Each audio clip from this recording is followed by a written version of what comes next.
Bismillahirrahmanirrahim. Assalamualaikum warahmatullahi wabarakatuh. Alhamdulillahi rabbil alamin. Allahumma shalli wa sallim ala sayyidina wa nabiyyina wa maulana Muhammadin wa ala alihi wa ashabihi wa azwajihi wa dzurriyyatihi wa man tabi'ahum bi ihsanin ila yaumiddin, amma ba'du. Setelah kita membahas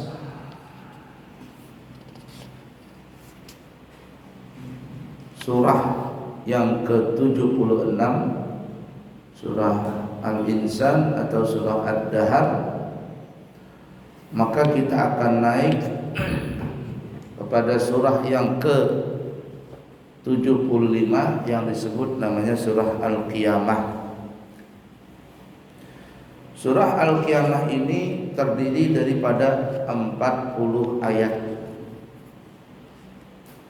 Dari 40 ayat itu, dalam tafsir ini nanti dibagi pembahasannya menjadi 3 kelompok. Kelompok pertama yaitu dari ayat 1 sampai ayat yang ke-15. Allah Subhanahu wa taala menerangkan tentang kedahsyatan hari kiamat. Kemudian ayat yang ke-16 sampai ayat 25, Allah Subhanahu wa taala menerangkan tentang pengaturan surah dan ayat menurut kehendak Allah. Kemudian yang kelompok ketiga ayat 26 sampai ayat 40, yaitu ayat-ayat yang menerangkan tentang keadaan manusia saat sakaratul maut. Bagaimana keadaan manusia pada saat sakaratul maut. Nah, kita semuanya pasti mati. Siapa yang berdahulu? Wallahu a'lam. Jangan takut mati, karena bagaimanapun kita takut, toh kita juga mati. Jangan lari dari mati, karena kemanapun kita lari, kalau sudah memang waktunya datang dia. Dan jangan cari mati. Kalau cari mati, orang bodoh namanya, orang bunuh diri. Atau enggak mau bunuh diri tapi sok jagoan, punya 1000 nyawa. Seperti orang-orang yang bikin konten aneh itu, seperti jaga truk dijaganya, dihadangnya. Ini kan kayak punya 1000 nyawa begitu. Ya, atau konten naik pencakar langit atau naik gedung tinggi kemudian berjalan di atas itu tanpa memakai alat keamanan. Nah, ini sama orang mencari mati. Nah, jangan seperti itu. Bismillah.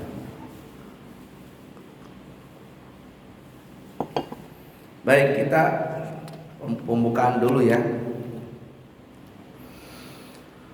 Seperti yang dikatakan tadi, surah Al-Qiyamah terdiri daripada 40 ayat dan memiliki 199 kata dan mempunyai 652 huruf. Dalam surah ini ada 199 kata dan hurufnya dari awal surah sampai akhir surah itu berjumlah 652 huruf. Sampai segitunya ya, ulama membahas hurufnya pun juga dibahas itu. Termasuk kelompok surah Makkiyah dan diturunkan sesudah surah Al-Qari'ah. Nama Al-Qiyamah artinya kiamat diambil dari kata Al-Qiyamah yang terdapat pada ayat pertama. La uqsimu biyaumil qiyamah. Ada kata-kata kiamah di situ. Oleh karenanya dinamakan surah ini dengan surah Al-Qiyamah. Dinamakan Al-Qiyamah karena sebagian besar surah ini menceritakan tentang kedahsyatan hari kiamat. Kemudian saat pahala dan siksaan yang dialami manusia tiada batasnya. Pada hari itu manusia menyesal karena sedikitnya perbuatan baik yang telah dikerjakannya.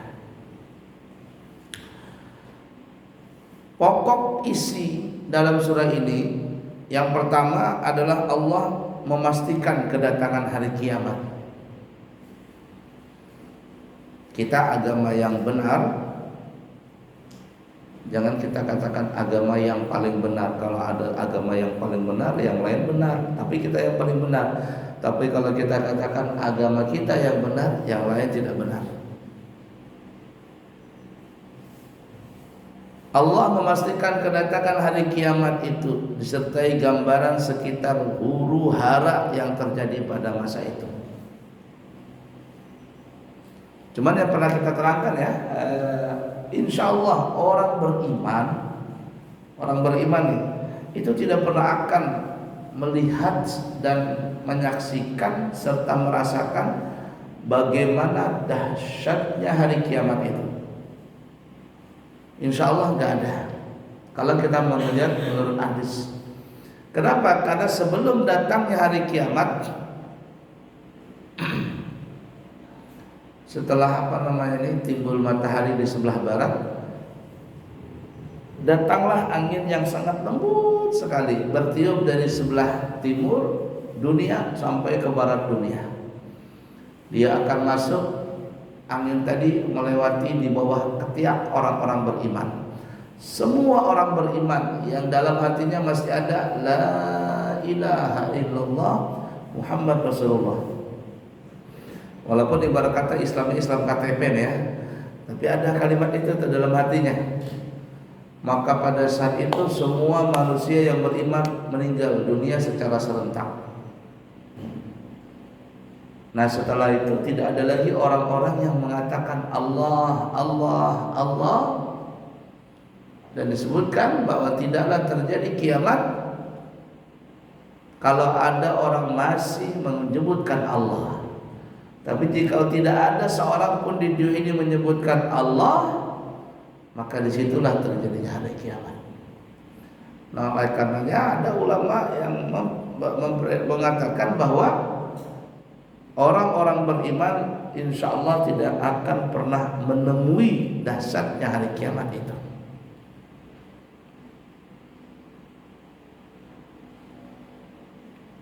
Nah, tapi kalau tanda-tandanya itu datang. Tanda-tandanya orang beriman pasti melihat tanda-tanda itu. Tanda-tanda dekatnya hari kiamat seperti yang kita pernah terangkan di sini berulang kali, karena cerita tentang kiamat ini banyak sekali dalam Al-Qur'an. Nah, para ulama mengatakan secara garis besar tanda hari kiamat itu terbagi kepada 3 bagian. Yang pertama, perubahan mental sifat manusia, bergesernya akhlak manusia. Tidak ada lagi rasa malu, tidak ada lagi rasa empati kepada orang. Itu terjadi di akhir zaman. Artinya kemaksiatan telah merajalela. Orang berbuat zina di mana-mana. Bahkan disebutkan dalam riwayat itu ketika seseorang mau jalan, orang yang mau jalan ini bilang, coba kamu kalau mau berzina di tempat lain. Saking banyaknya orang berzina di pinggir jalan. Kita insya Allah di Indonesia belum adalah menemukan seperti itu. Kita di Balikpapan maksudnya, tapi entah di daerah lain, apalagi daerah Eropa dan sebagainya, mereka adakan namanya pesta gay, ada pesta bugil dan sebagainya. Di tengah jalan orang pada semuanya na'udzubillah min dzalik tidak ada berpakaian sama sekali. Gabung laki perempuan, gabung laki-laki dengan laki-laki yang LGBT dan lain sebagainya. Kita alhamdulillah insyaallah di Balikpapan jangan ada terjadi seperti itu. Yang pertama, yang kedua perubahan fisik. bangunan dunia. Kalau dulu tidak ada pencakar langit, sekarang pencakar langit. Kalau disebutkan dalam Quran itu banyak orang miskin kaya mendadak. Istilahnya seperti itu tuh. Orang miskin kaya mendadak. Bahkan dulu negara miskin menjadi negara kaya. Yang baru-baru ini Piala Dunia Qatar. Dulu bukan negara yang kaya. Dubai, Abu Dhabi, Uni Emirat Arab, mereka punya negara miskin dulu. Tapi ketika ditemukan minyak, di situ mereka luar biasa menjadi kaya.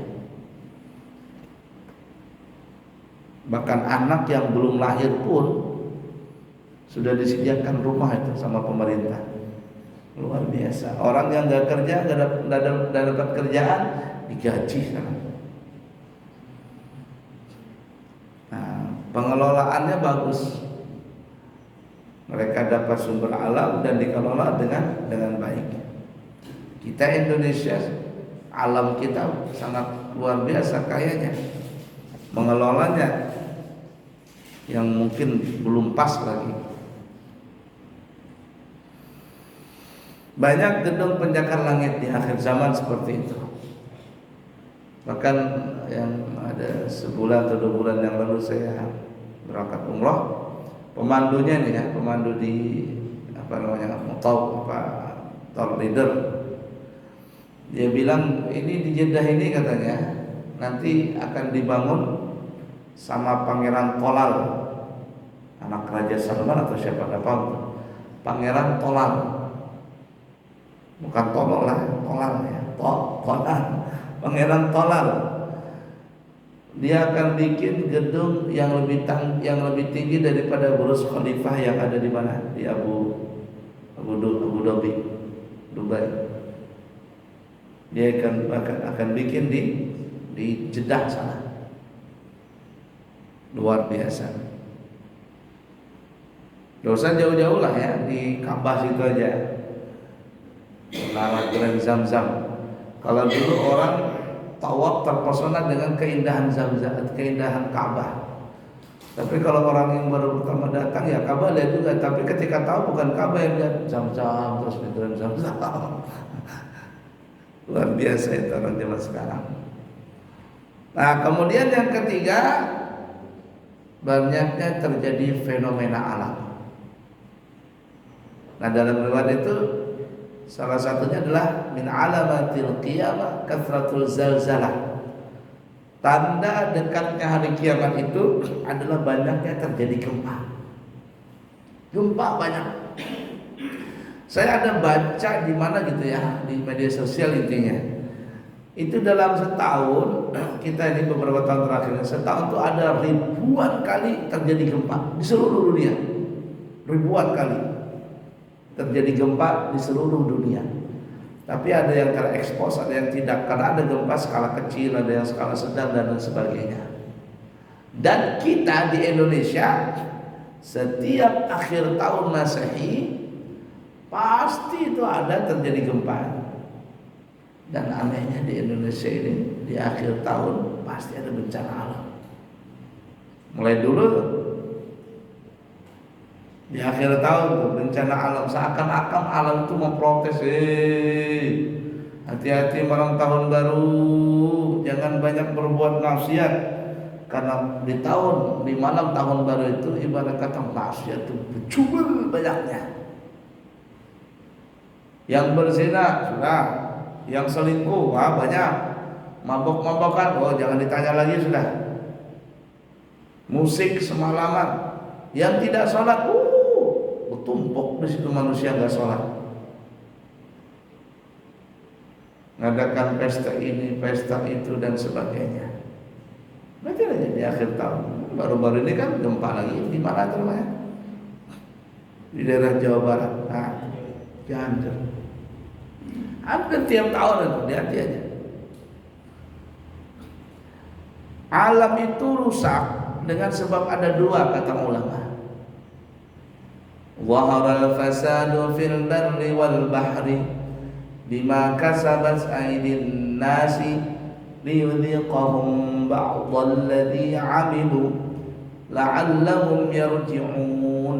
Telah nampak kerusakan di muka bumi dan lautan dengan sebab ulah tangan manusia, supaya mereka merasakan apa yang telah mereka perbuat, tujuannya agar mereka kembali sadar.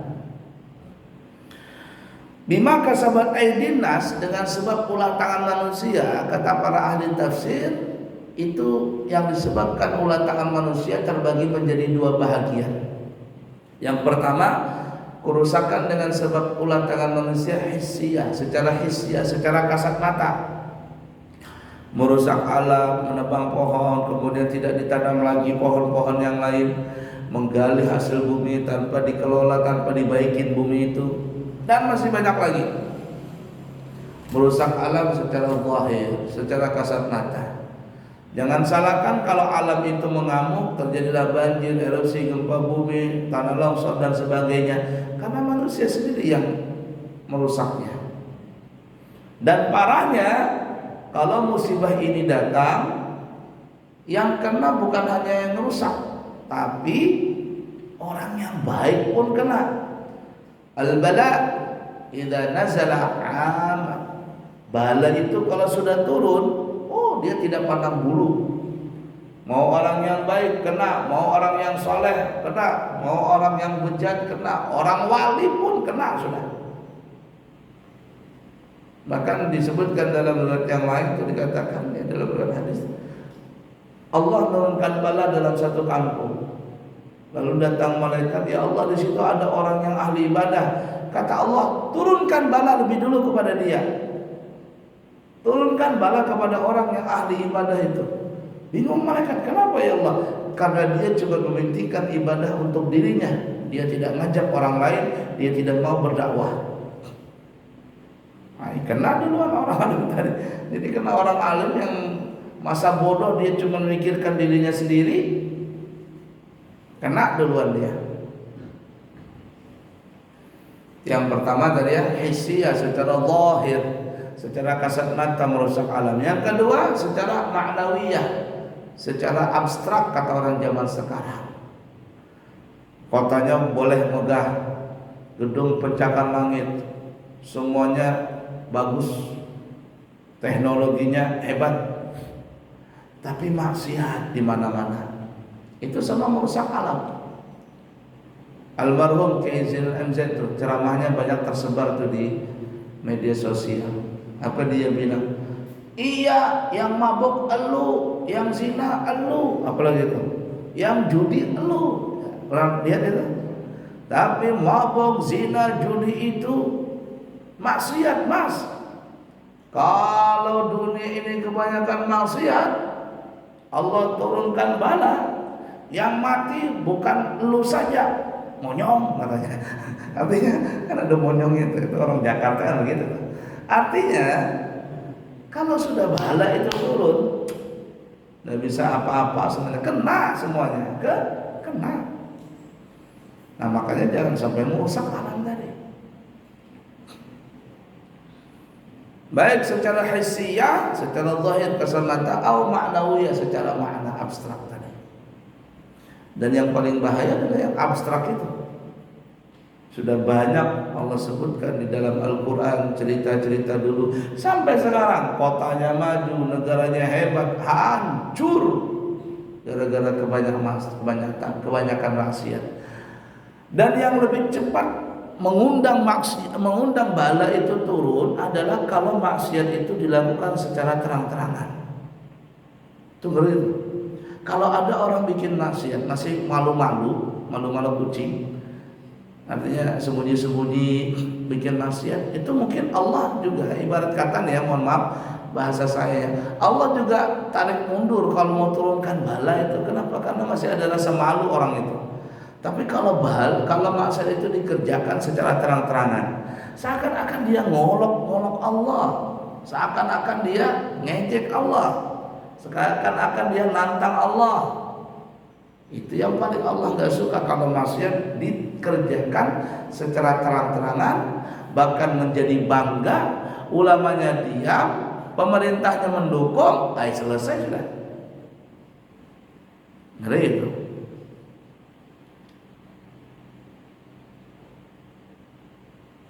Ada saya dengar ceramah di YouTube itu di daerah Jawa, Lengger apa Gunung Lengger apa nah, saya tidak tahu di daerah mana itu. Itu tahun berapa terjadi, tahun 60-an atau tahun 50-an terjadi itu. Ini daerah ini, desa ini. Kan di gunung ini ada bermacam-macam desa itu.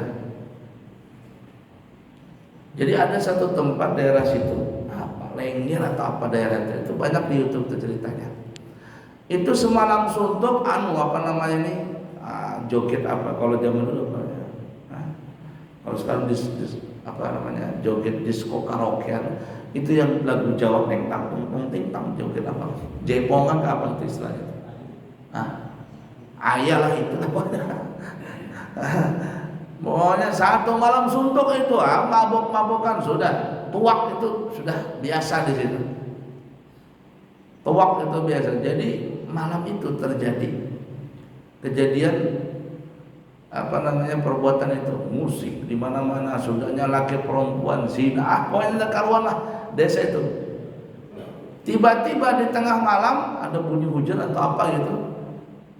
Lalu tiba-tiba ada suara seperti suara yang sangat dasar besar. Duar. Setelah bunyi itu senyap satu kampung itu. Ini kan ibarat kata gunung nih kan, gunung besar.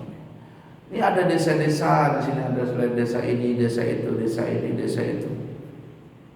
Nah, ini musiknya di sini kedengaran di samping desa sana sampai di sini. Dia punya pewayangan atau apalah istilah itu. Malam itu terjadi bunyi suara dasar dung. Setelah itu senyap. Dan di kampung-kampung sebelah ini nggak ada yang mau keluar, nggak berani. Nggak ada yang berani keluar. Setelah pagi hari, matahari terbit, mereka baru keluar nih. Penduduk kampung yang lain keluar. Lalu apa yang terjadi? Mereka melihat bukit gunung ini terpotong. Jadi ibarat kata kalau ini gunung ini lepas dong. Bukan lagi meletus, lepas ujungnya, terpacul, terbang nih gunung, jatuhnya tepat di kampung maksiat ini. Boom. Satu kampung habis mati tertindih lawan puncak gunung itu. Ada di apa namanya, di YouTube atau di mana, Gunung Lereng atau gunung apa, Lenggang atau apa itu. Ceritanya tahun 60-an atau tahun berapa itu. Satu kampung habis karena kebanyakan maksiat tadi. La ilaha illallah. Baik, kita kembali. Jadi yang ketiga, tanda dekatnya hari kiamat itu kata ulama fenomena alam. Fenomena alam. Ya termasuk nanti ada dabah, binatang yang besar. Dia bisa ngomong dengan bahasa manusia. Datangnya tiba-tiba, hilangnya tiba-tiba. Dia datang cuma nakutin orang. Kalau ada yang maksiat tiba-tiba muncul itu binatang itu, dabah, entah apa itu. Ini mungkin yang diturutin sama orang-orang barat film Godzilla itu. Nah, tahu misalnya. Apalagi nanti yang paling fenomenalnya adalah Dajjal. Itu fenomena akhir zaman. Orang Yahudi tahu dengan Dajjal, cuman dia sebutnya apa gitu istilahnya. Dan mereka nunggu-nunggu itu kedatangan Dajjal. Illuminati, makanya dia dengan gambar mata satu itu.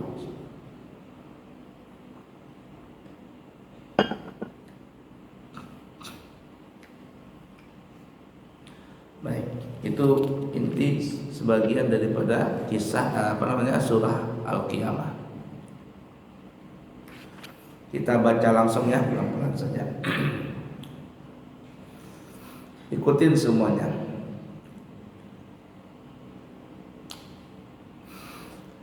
A'udzu billahi minasy syaithanir rajim. 2, 3. A'udzu billahi minasy syaithanir rajim.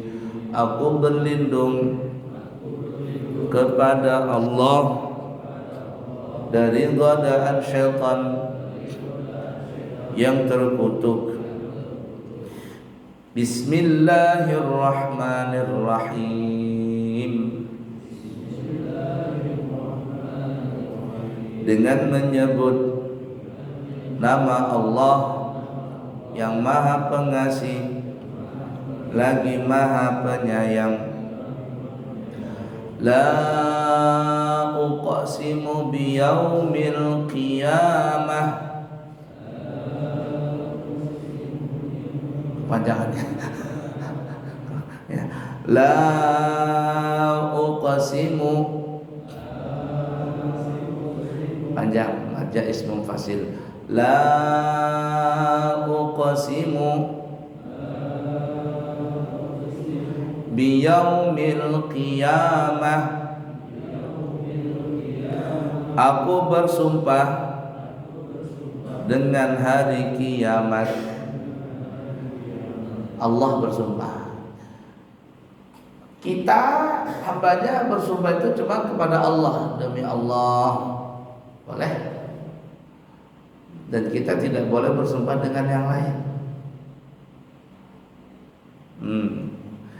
Tapi kalau Allah bersumpah dengan yang lain, menunjukkan bahwa benda itu atau waktu itu atau yang lainnya adalah termasuk yang sesuatu yang mempunyai kelebihan di sisi Allah, mempunyai keistimewaan. Kalau Allah itu bersumpah dengan benda atau dengan waktu atau dengan masa, berarti waktu, benda atau masa itu adalah sesuatu yang istimewa. Wattini wazaitun, demi buah tin, buah zaitun. Buah tin, buah zaitun, buah yang diberkahi oleh Allah. Kenapa diberkahi? Allah bersumpah dengan itu, menunjukkan bahwa itu ada kemuliaan. Wa turi sini, gunung Sinai, wa hadzal baladil amin, demi Ka'bah yang aman ini, kota Mekah yang aman ini. Boleh Allah bersumpah dengan itu? Boleh. Atau yang sebenarnya ini kiamat, dengan hari kiamat, menunjukkan bahwa itu hari yang spesial. Wal asri, demi masa, ada yang mengatakan demi waktu asar. Berarti di situ adalah waktu yang istimewa. Ala kulli hal. Wala uqsimu bin nafsil lawwamah, dan aku bersumpah demi jiwa yang selalu menyesali dirinya, menyesal.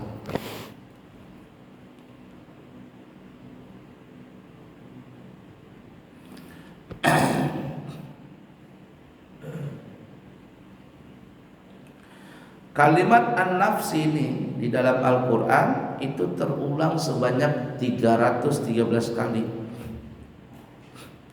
Termasuk dalam surah Al-Qiyamah ini ada 2 kali terulang an-nafsi itu, kalimat nafsi, kalimat diri, artinya diri.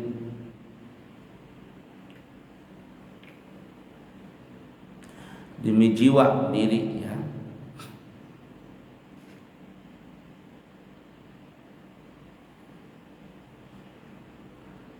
Allah bersumpah juga demi diri yang selalu menyesal, ada rasa penyesalan.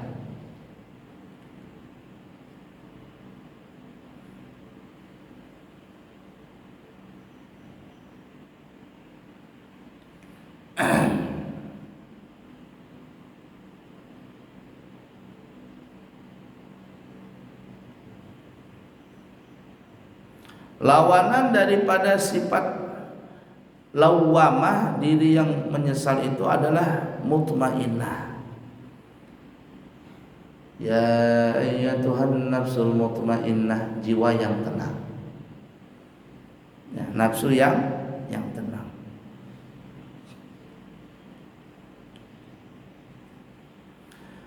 Nah, kemudian ada juga nafsu al-ammarah bisu, ini yang jahat.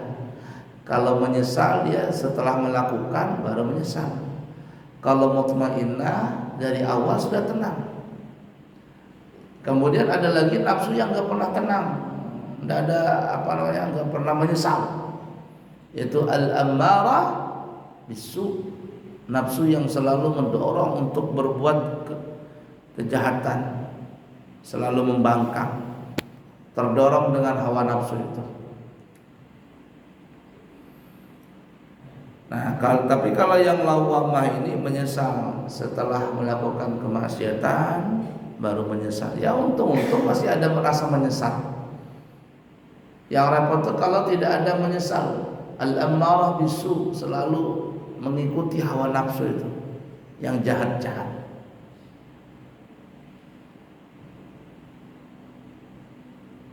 Orang berbuat maksiat sebagai manusia itu mah wajar. Berbuat dosa itu biasa, tapi sebaik-baik orang yang berdosa adalah orang yang bertobat. Orang yang melakukan maksiat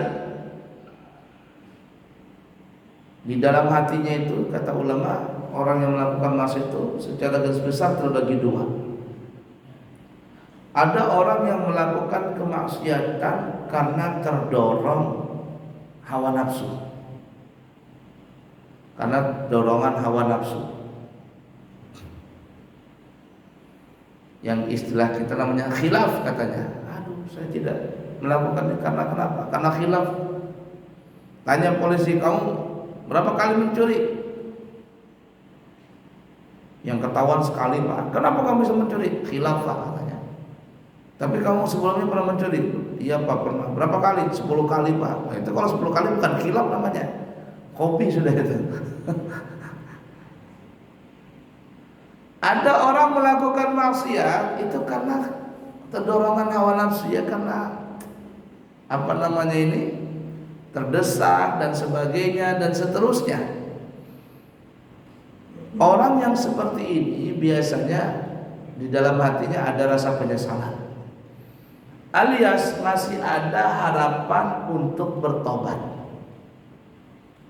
Masih ada harapan untuk bertobat, tinggal hidayahnya aja lagi belum nyampe lagi.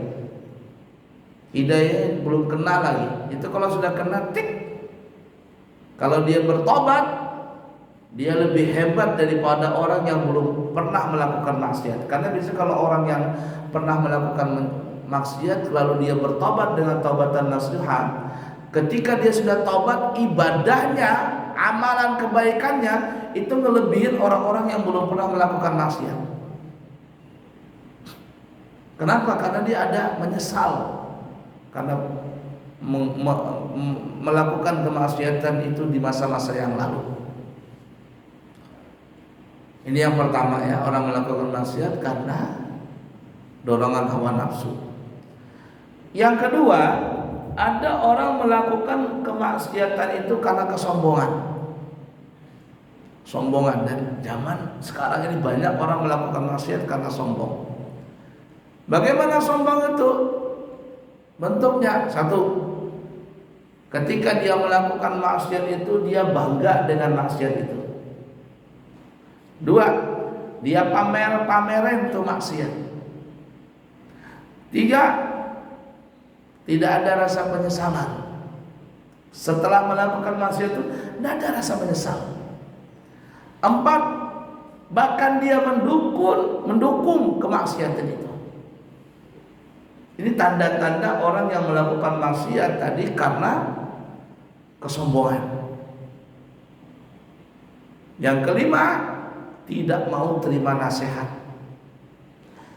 Orang yang melakukan maksiat itu karena kesombongan, ini jauh harapan untuk dapat hidayah, jauh harapan untuk bertobat, alias rasa-rasanya nggak mungkin dapat hidayah untuk bertobat, itu jauh.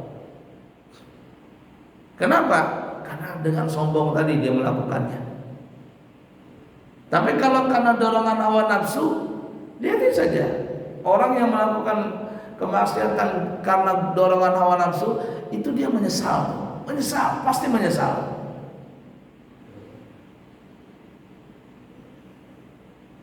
Pasti menyesal dalam diri hatinya yang paling dalam, menyesal dia. Orang berzina karena memang lantaran tidak ada jalan lain lagi untuk ngasih makan anak istrinya itu, menangis dia melakukan zina itu. Tapi ada orang melakukan perzinahan karena ya tadi hobi lah, karena bukan karena untuk memenuhi kebutuhan dia dalam hidupnya, tapi karena ingin membeli barang-barang branded lah, inilah itu dan sebagainya. Itu orang jauh untuk harapan bertobat. Nah, itu dalam hati orang yang melakukan maksiat itu terbagi dua. Nah, kita makhluk yang lemah ini, ketika kita melakukan maksiat, di mana kita punya hati? Disombongkah? Atau karena dorongan hawa nafsu tadi? Kita lihat itu, kalau ada dorongan hawa nafsu, kita pasti menyesal. Tapi kalau tidak ada rasa menyesal, menunjukkan itu adalah sombong orang yang melakukan maksiat tadi.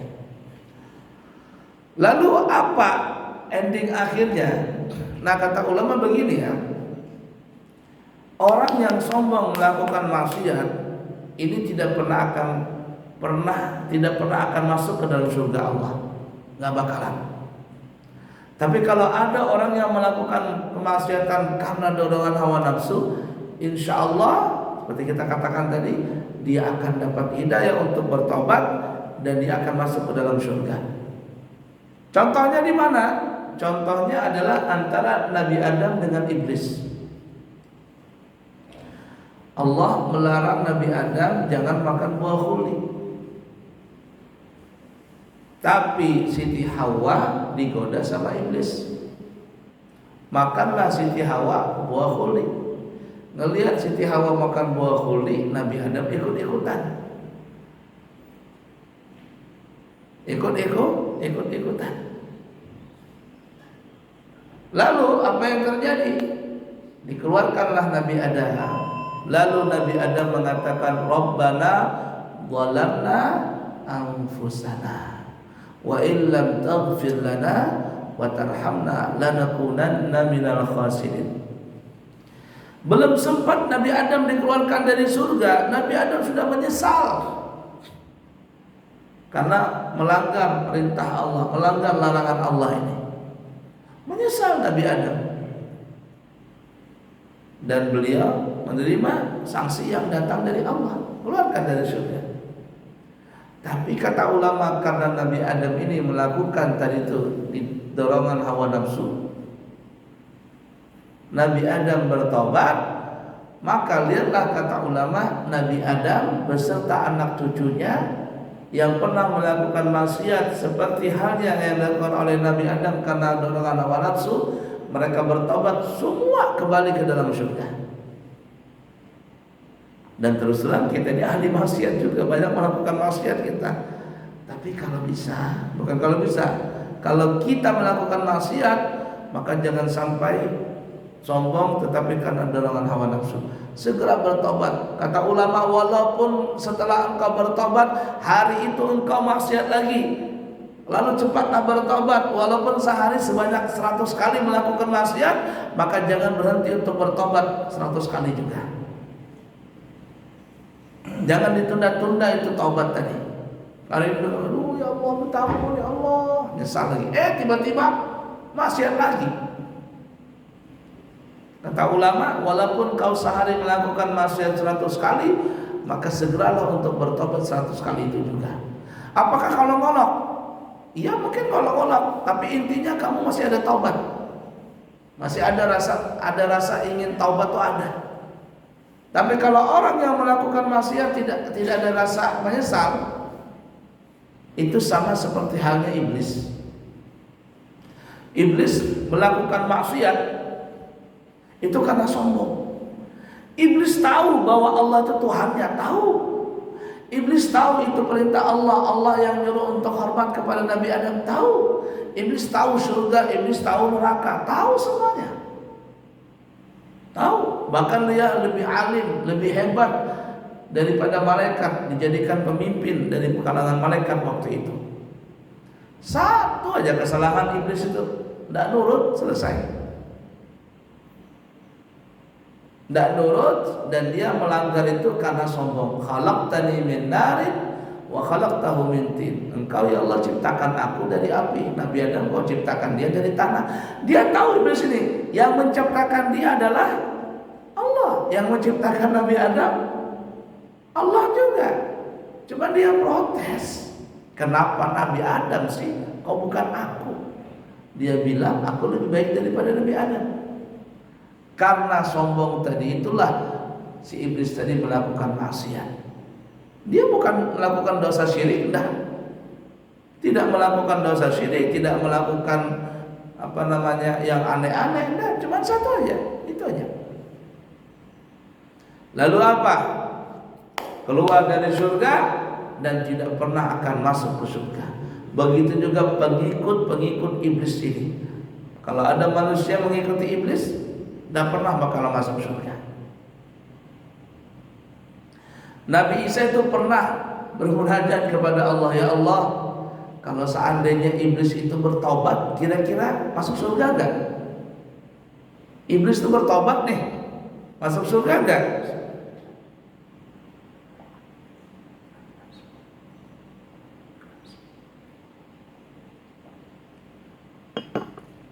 Bahasa kitanya, kira-kira iblis itu bisa gak masuk surga? Bisa kata Allah. Asal dia bertobat, tobat, iya. Begitu banyaknya dia melakukan maksiat, ngajakin orang untuk berbuat maksiat. Kalau dia bertobat masuk surga, iya kata Allah. Iya, ku terima tobatnya, masuk surga dia. Tapi kata Allah kalau dia mau tobat, ada syaratnya. Kata Nabi Isa, gimana caranya dia tobat? Gampang. Cari kubur Nabi Adam. Di mana kubur Nabi Adam? Tanya iblis, dia tahu itu di mana kuburnya Nabi Adam. Datangin kuburnya Nabi Adam, lalu dia berdiri di depan kubur Nabi Adam, lalu dia hormat begini. Bukan sujud, hormat saja. Selesai. Ku terima tobatnya. Wah, ini gampang nih kata Nabi Isa. Lumayan kalau iblis taubat kan lumayan, nggak susah-susah lagi ngajakin orang berbuat baik.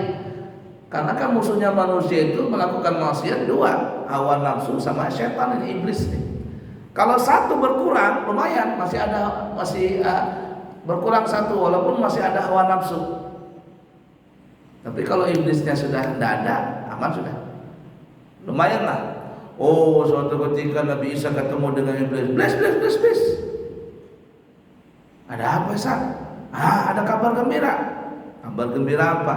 Allah akan menerima taubatmu.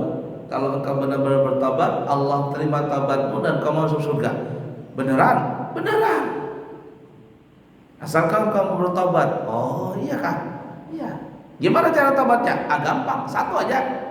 Kau cari kuburnya Nabi Adam, kamu berdiri di depan kuburnya, kamu hormat, nundukkan kepala begitu. Apa kata iblis? Oh, kalau itu nggak mau aku katanya. Nggak mau. Biar aja masuk neraka. Itu iblis itu. Itulah kata ulama, iblis melakukan maksiat karena sombong. Nabi Adam melakukan maksiat karena dorongan hawa nafsu. Iblis keluar dari surga, Nabi Adam juga keluar dari surga, tapi Nabi Adam, Siti Hawa dan seluruh anak cucu Nabi Adam kembali ke surga, sedangkan iblis dan pengikut-pengikutnya tidak bakalan masuk surga. Iblis itu cuma satu orang ya, bukan banyak. Iblis satu orang, itu yang gak mati. Iblis itu satu orang aja, itu yang gak mati, pemimpinnya. Adapun setan, nah ini ajudan-ajudannya yang petugas-petugas godain kita. Setan, ada setan Jalanggu, setan ini, setan itu, ada nama-namanya itu, banyak namanya. Setan yang ditugaskan di pasar, ada namanya. Setan yang dituliskan di masjid ada, ini yang paling banyak setan tuh banyak di masjid. Kenapa ya? Supaya mengantuk, supaya nggak tahan di masjid. Ada yang gangguin tuh. Kalau di tempat maksiat seperti diskotik itu nggak ada setannya. Kenapa? Karena di sana sudah manusia jadi setan sudah. Nah, aku lihat seperti itu banyak setan. Lain lagi jin. Jin itu yang semua tercipta dari api, jin. Kalau bahasa kitanya hantu, bahasa kampungnya hantu, bahasa Arabnya jin. Kita bilang hantu, katanya, padahal jin itu. Ada jin. Nah bedanya kalau setan dia menggoda manusia lewat aliran darah, ngajakin orang untuk berbuat maksiat. Setan namanya. A'udzubillahi minasyaitonirrajim. Aku berlindung kepada Allah dari godaan setan. Dia menggoda manusia untuk berbuat maksiat. Setan. Tapi kalau jin, dia mengganggu manusia untuk merusak fisik manusia. Ya makanya dukun-dukun tadi menggunakan media jin untuk ganggu orang sakit, untuk bikin orang celaka. Jin tadi itu. Jin. Nah tadi. Ya makanya jin bisa masuk ke tubuh manusia, kerasukan jar bahasa kitanya. Jin itu hantu bahasa kitanya. Siapa kamu? Aku kuntilanak. Di mana rumahmu? Di pohon besar itu. Dan paling banyak hantu Indonesia. Sudah banyak hantunya, miskin-miskin lagi. Kuntilanak, bajunya putih, mata hitam, tinggal di pohon, kolor hijau, pakai kolor, tuyul kemana-mana begitu aja. Sudah banyak miskin lagi. Nah, cuman bosnya tadi adalah iblis. Iblis maksiat, setan maksiat. Tapi kalau jin ada yang kafir, ada yang muslim. Ala kulli hal, nanti kita sambung lagi ya.